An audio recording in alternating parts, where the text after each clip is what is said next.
Oh my God. I totally feel like we are in an NBA sleepover playing Would You Rather. Oh An my NBA God. sleepover. I kind of like that. Isn't that what the bubble was? Like, I bet they had some sleepovers and pillow talk in the bubble a few years ago.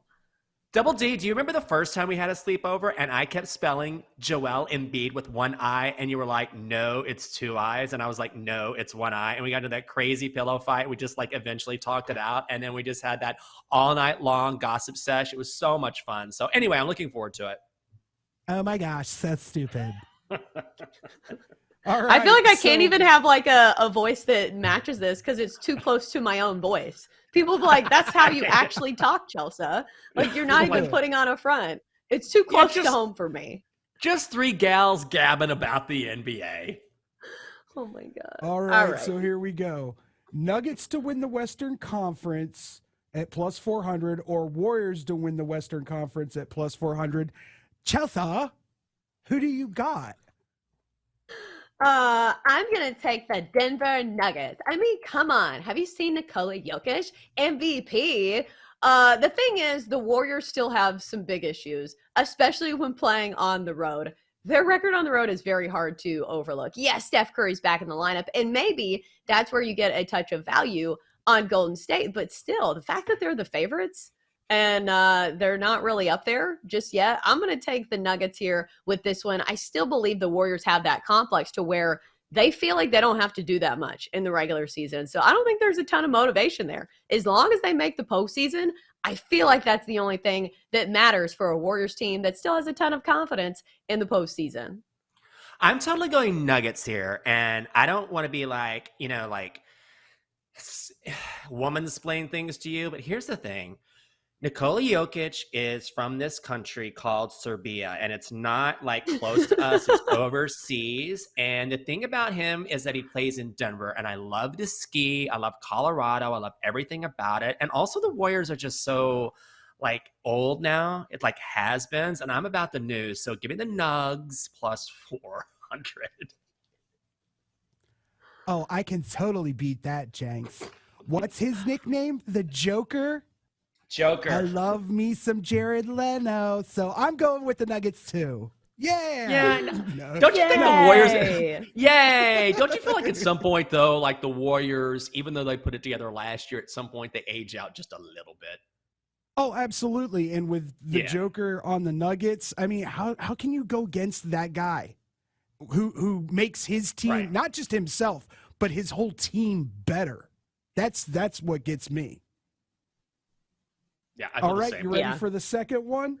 Sixers to win the Eastern Conference at plus 800 or Cavaliers to win the Eastern Conference at plus 900. Jenks, who would you rather? God. This is the one I kept going back and forth on, but I'm going to go Sixers here. I believe the Cavaliers are close. They're close. But ultimately, the Sixers, Joel Embiid at some point, I think is going to lead his team to a title. And the Cavaliers are still young enough, and with Mitchell now, they're a real force, but I don't believe in them enough to get it done in the postseason. And also, when you talk about home court advantage, as we've seen thus far in the NBA, Philly is really good at home. So if they can continue to stay high up in the Eastern Conference, then they will be a team that has maybe that home court advantage, which will be a boost to them based on what we've seen thus far. So, yeah, the Cavs are good too, but I think overall, I'm going to have to go with the Sixers just because I don't think the Cavaliers are just ready yet based on their youth. Yeah, I'm going to go with the Sixers too, but mainly because we've seen the Sixers with a pretty good record, 25-15, despite some major injuries. They played a good chunk of the season without Joel Embiid, without James Harden, without Tyrese Maxey, and Tobias Harris. So now that they're finally healthy, I think this is a Sixers team that is really motivated. I think it comes down to that.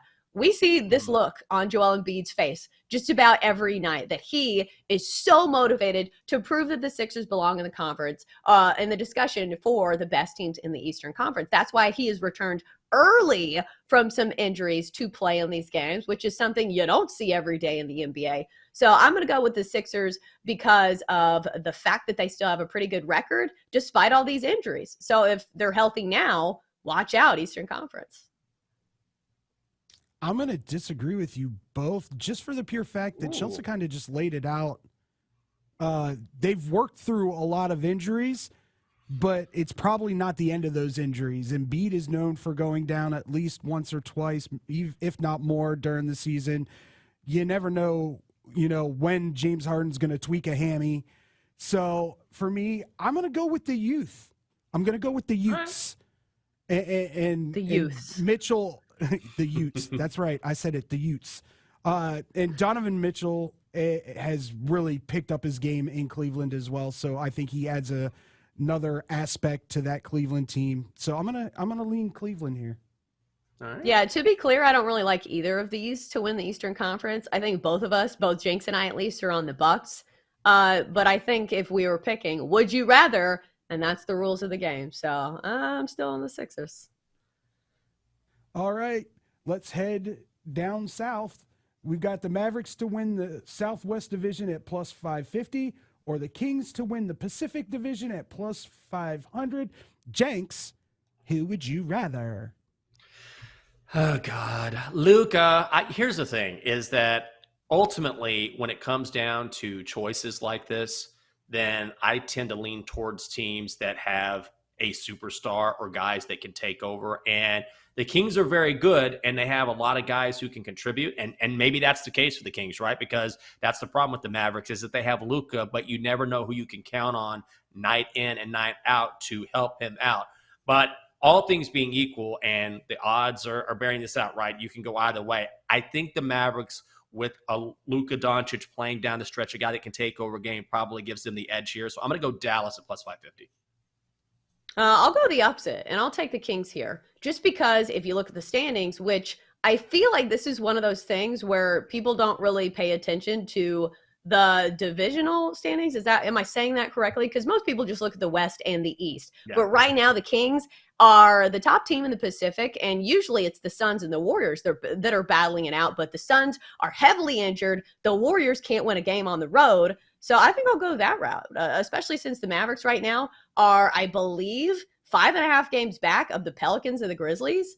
Grizzlies are a good team. So I'm going to go the other way and go with the Kings.